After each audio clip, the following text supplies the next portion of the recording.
গতকালকে জুম্মার নামাজের পরে জুলাই গণ অভ্যুত্থানের সংগ্রামী তরুণ আমাদের সকলের পরিচিত এবং গত 15 মাসে দেখেছেন যে জুলাই গণ অভ্যুত্থান পরবর্তী সময়েও জুলাইয়ের স্পিরিটকে ধারণ করে রাজপথে সবসময় যিনি জোরালোভাবে প্রতিবাদ করে গিয়েছেন, যে কোনো অন্যায় অনিয়মের বিরুদ্ধে সবসময় সোচ্চার ছিলেন আমাদের সহযোদ্ধা ওসমান হাদি গতকাল জুম্মার নামাজের পরে দুর্বৃত্তদের গুলিতে গুরুতর আহত হয়েছে। রাজধানী ঢাকার পল্টনের মতো একটি ব্যস্ততম এলাকার বিজয় সরণী এলাকায় সন্ত্রাসীরা গুলি করে বাইক চালিয়ে নিরাপদে চলে গেল। প্রায় 24 ঘন্টা অতিবাহিত হয়েছে। এখন পর্যন্ত আমরা এই ঘটনার সাথে কে বা কারা জড়িত তার খুব বেশি কোনো প্রমাণ আমরা এখন পর্যন্ত আইনশৃঙ্খলা বাহিনী কিংবা সরকারের মাধ্যমে জানতে পারি নাই। আমাদের ভাই হাদি খুব গুরুতর অবস্থায় হসপিটালের বেডে শুয়ে আছে, আপনারা জানেন, আশঙ্কাজনক অবস্থায়। তার চিকিৎসকদের সাথে কথা বলেছি, মেডিকেলের ভাষায় এই কন্ডিশন নিয়ে সুস্থ হওয়ার, স্বাভাবিক জীবনে কিংবা বেঁচে থাকার হারটা খুব নগণ্য। কাজে এই মুহূর্তে আমাদের সবচেয়ে বেশি প্রয়োজন মানুষের দোয়া, খাস করে, কারণ দোয়ায় মানুষের ভাগ্যের পরিবর্তন হয়, মানুষের আয়ু বাড়ে। এই জন্য আমরা দেশের মানুষের কাছে আমাদের ভাই, আমাদের সংগ্রামের সহযোদ্ধা হাদির জন্য দোয়া চাই, যেন আল্লাহ তাকে বাঁচিয়ে রাখুক। আপনারা দেখেছেন 2018 সালে কোটা সংস্কার আন্দোলন থেকে ফ্যাসিবাদের উত্তাল সময়ে যখন স্বৈরাচারের বিরুদ্ধে আমি আমার সহকর্মীরা প্রতিবাদ করে আসছিলাম, সেই সময় আমরাও এইভাবে নানানভাবে রক্তাক্ত হয়েছিলাম, হুমকি ধামকির শিকার, হুমকি ধামকি পেয়েছিলাম, কিন্তু কোনো কিছুকেই উপেক্ষা করি নাই। আমরা দেখতে পেয়েছি এই জুলাই গণ অভ্যুত্থানের মধ্যে দিয়ে যে কয়েকজন তরুণ এই সংগ্রামী চরিত্র ধারণ করে নতুন প্রজন্মের জন্য আসলে একটি অনুসরণীয় চরিত্র হয়ে উঠছিল। হাদি তার মধ্যে অন্যতম। তার এই অসুস্থ হওয়ায়, তার এই আহত হওয়ায় গোটা দেশের তরুণ থেকে প্রবীণ সকল মানুষকে মর্মাহত করেছে। আপনারা দেখেছেন যে এর আগে চট্টগ্রামে একজন সংসদ সদস্য প্রার্থী তিনি গুলিবিদ্ধ হয়েছিলেন। সেই ঘটনায় এখন পর্যন্ত কিন্তু ওইভাবে আসলে কারো বিরুদ্ধে ব্যবস্থা নেওয়া হয় নাই। এমনকি গত 29শে অগস্ট আল রাজি কমপ্লেক্সে, সেখানেও চতুর্দিকে সিসি ক্যামেরা বেষ্টিত এলাকা, মিডিয়ার সামনে আমি আমার সহকর্মীরা আক্রান্ত হয়েছিলাম কতিপয় পুলিশ এবং কতিপয় সেনা সদস্য দ্বারা। লোক দেখানোর একটা তদন্ত কমিটি হয়েছিল, 60-30 কর্মদিবসের টাইম দিয়ে এখন পর্যন্ত এই তদন্ত কমিশন আলোর মুখ দেখে নাই।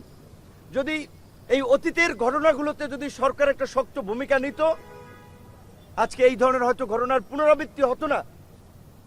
আমরা যেটা বলেছি যে হাদির পরিবারকে ডেকে নিয়ে সান্ত্বনা দেওয়া হয়েছে, বলা হয়েছে তো বিচার করব, খুনিরা ধরা পড়বে। এই বয়ান শেখ হাসিনাও দিয়েছে। তাই আমরা বর্তমান অন্তর্বর্তীকালীন সরকারকে পরিষ্কারভাবে বলতে চাই, কোনো সান্ত্বনার বাণী শোনাবেন না, সান্ত্বনার বাণী শোনাবেন না। শেখ হাসিনার পরিণতি দেখেছেন, বিক্ষুব্ধ জনতা কিভাবে গণভবন ঘেরাও করতে গিয়েছিল। কাজে আপনারাও যদি ওই শেখ হাসিনার মতোই সান্ত্বনার বাণী শোনান, আমাদেরকে ঘুমপাড়ানি মাসি পিসির গল্প শুনিয়ে শান্ত রাখতে চান, সেটি আপনারা পারবেন না। নির্বাচনের তফসিল দিয়েছেন, কতটুকু নির্বাচনের পরিবেশ আছে সেই নিয়ে গোটা দেশের মানুষ উদ্বিগ্ন। এই অবস্থায় নির্বাচন তো হবে না যদি এই অবস্থা চলতে থাকে। আর একটা মহল তো চাচ্ছে যে নির্বাচন যাতে না হয়, নির্বাচন বানচাল করে দেশে আরেকটি বিদেশি মদতপুষ্ট সরকার গঠন করা, 111-এর মতো আরেকটি সরকার গঠন করে ওই পতিত স্বৈরাচারী শক্তিকে কামব্যাক করানো, যে শক্তির বিরুদ্ধে এদেশের জনগণ গণপ্রতিরোধ গড়ে তুলেছিল এবং জনগণের সেই গণপ্রতিরোধের মুখে তারা দেশ থেকে পালিয়ে গিয়েছিল। আমরা বারবার বলেছিলাম যে গণ অভ্যুত্থানের পরবর্তী বিভিন্ন ধরনের যখন আপনারা দেখছেন স্বর্ণ ব্যবসায়ী এই বনশ্রীতে আপনার গুলি করে স্বর্ণ নিয়ে গেছে, ব্যাংক পাড়া থেকে গুলি করে টাকা ছিনতাই করে নিয়ে যাচ্ছে শীর্ষ সন্ত্রাসীরা। আপনাকেই বলছি, ইন্স্যুরেন্স করলে সিটিতে সুরক্ষা পাবেন নিশ্চিত। বিভিন্ন শীর্ষ সন্ত্রাসীরা কারাগারে যারা ছিলেন তারা জামিনে বের হয়েছেন। এমনকি এই জুলাইয়ের যারা হামলা মামলার আসামি ছিলেন তারা অনেকে জামিন পেয়ে যাচ্ছেন। মানি লন্ডারার থেকে শুরু করে খুনি অনেকেই জামিন পেয়ে যাচ্ছেন। আমরা কোর্টের কাছে জানতে চাই এই সন্ত্রাসীরা এই গণ অভ্যুত্থানে যাদের গণবিরোধী ভূমিকা ছিল তারা কিভাবে জামিন পাচ্ছে, কারা তাদের জামিনের জন্য দাঁড়াচ্ছে, আর কোর্ট বা কিভাবে তাদের জামিন দিচ্ছে। অবশ্যই কোর্টকে আমরা সম্মান করি, শ্রদ্ধা করি, কিন্তু আমরা তো চোখের সামনে দেখছি যে টাকা পাচারকারী থেকে শুরু করে খুনিরা জামিন পাচ্ছে। শুধু জামিন পাচ্ছে না, নির্বিঘ্নে তারা দেশ থেকে বাইরে চলে যাচ্ছে। সর্বশেষ আমি একটি ঘটনা আপনাদের সাথে শেয়ার করতে চাই।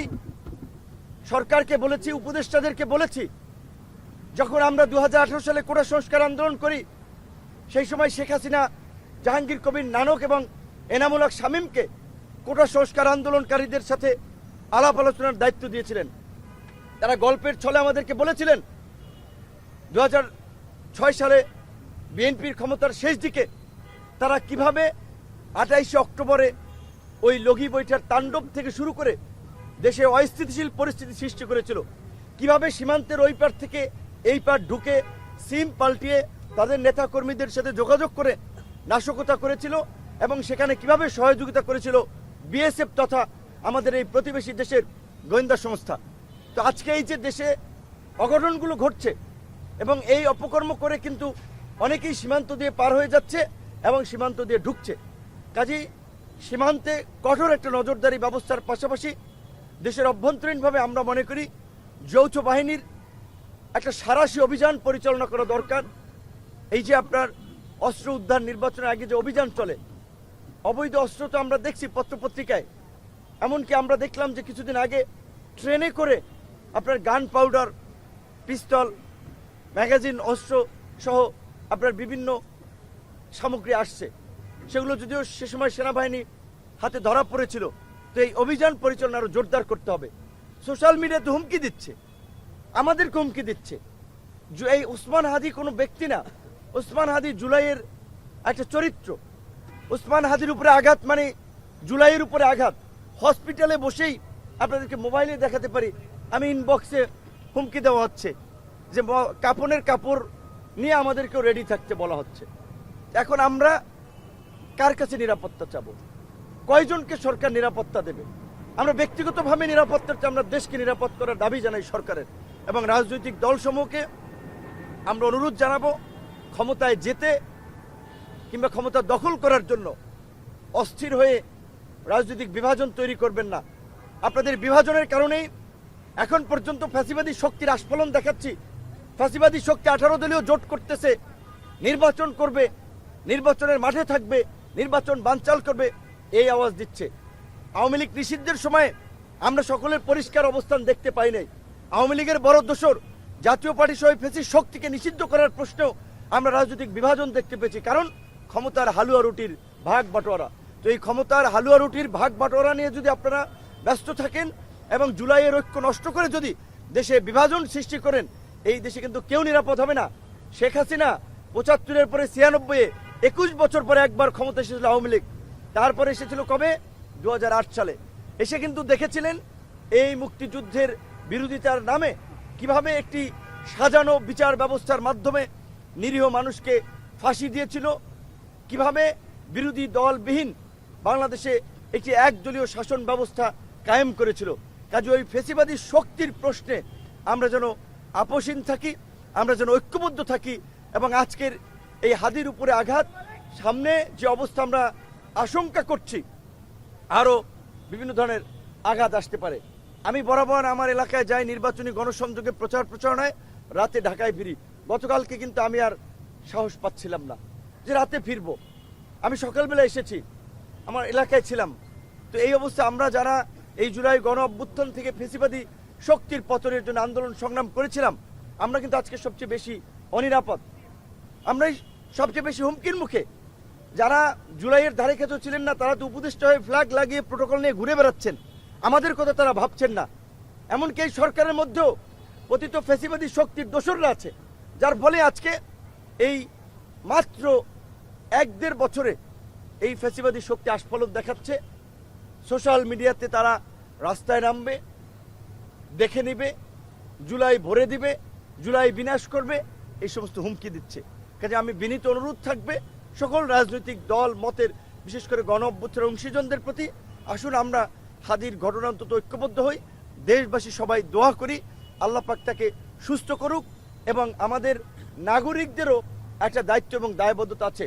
যখন একটা মোটর বাইক গুলি করে পালাচ্ছিল, একটা পিস্তলে কয়টা তার সাথে গুলি থাকতে পারে, কয় রাউন্ড গুলি থাকবে? 2টা 4টা 6টা 8টা 10টা 8টা 10টা গুলি দিয়ে কয়টা মানুষকে মারতে পারবে? কাজে আমরাও যেন এই ধরনের ঘটনা দেখলে আমরা যেন যার যা কিছু আছে তাই নিয়ে পাকড়াও করে যেন আমরা ধরার চেষ্টা করি। যখন একটা গণপ্রতিরোধ আমরা গড়ে তুলতে পারবো, এই ধরনের ঘটনা আর কেউ ঘটাতে সাহস পাবে না। ঢাকা শহরের বাড়িওয়ালা থেকে শুরু করে আপনার সিএনজি ড্রাইভার বলেন, বাসের ড্রাইভার বলেন, চায়ের দোকানদার বলেন, আমরা যেন চোখ কান খোলা রাখি কোন জায়গায় কে কি আলোচনা করছে। যারাই এই ধরনের নাশকতা কিংবা এই ধরনের কোনো ষড়যন্ত্রমূলক আলাপ আলোচনা করছে, গণধোলাই দিয়ে থানা পুলিশকে খবর দিয়ে থানা পুলিশে দেবেন। পুলিশের পাশাপাশি প্রশাসনের পাশাপাশি আমাদের এই সময়ে জুলাইয়ে যেমনিভাবে আমরা ঐক্যবদ্ধ হয়ে ফ্যাসিস্ট শক্তিকে পরাজিত করেছিলাম, এই সময় আমাদের একটা বড় নাগরিক দায়বদ্ধতা আছে। আমাদের সচেতনতার মাধ্যমে এই দুর্বৃত্তদেরকে প্রতিহত করতে হবে। মনে রাখবেন, একজন সন্ত্রাসী পালিয়ে যাচ্ছে, সে আরো অনেকগুলো অঘটন ঘটাবে। আর যদি আমরা ঝুঁকি নিয়েও তাদেরকে ধরতে পারি, তাহলে বাকিদের মধ্যেও একটা আতঙ্ক যাবে, মেসেজ ছড়াবে।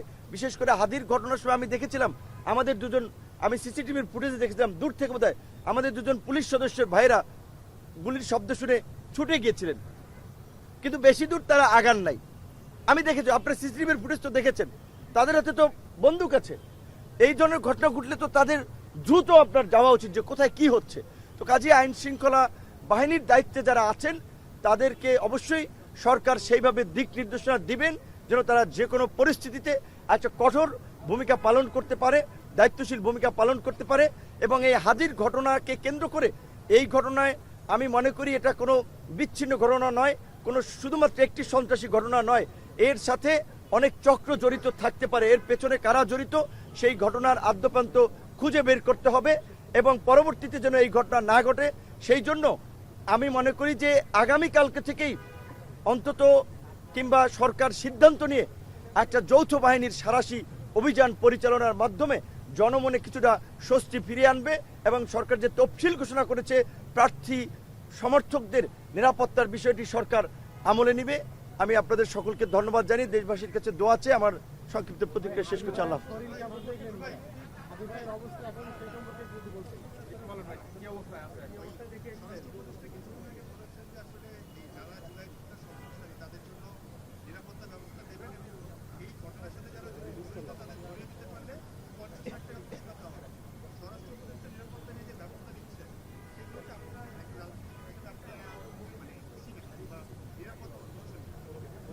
আমরা সরকার কয়জনকে নিরাপত্তা দেবে? আমি যদি বলি যে আমাকে 5 জন পুলিশ দিয়ে, আমার সামনে পেছনে একটা গাড়ি দিয়ে আমাকে নিরাপত্তা দেন, আমার মতো যারা সহযোদ্ধা রাজপথে সারা বাংলাদেশ থেকে নেতৃত্ব দিয়েছে, বিশ্ববিদ্যালয় থেকে কলেজ থেকে জেলা পর্যায়ে অসংখ্য তরুণ রয়েছে, প্রত্যেককে তাদের একজনকে আঘাত করা মানে তো জুলাইয়ের আঘাত।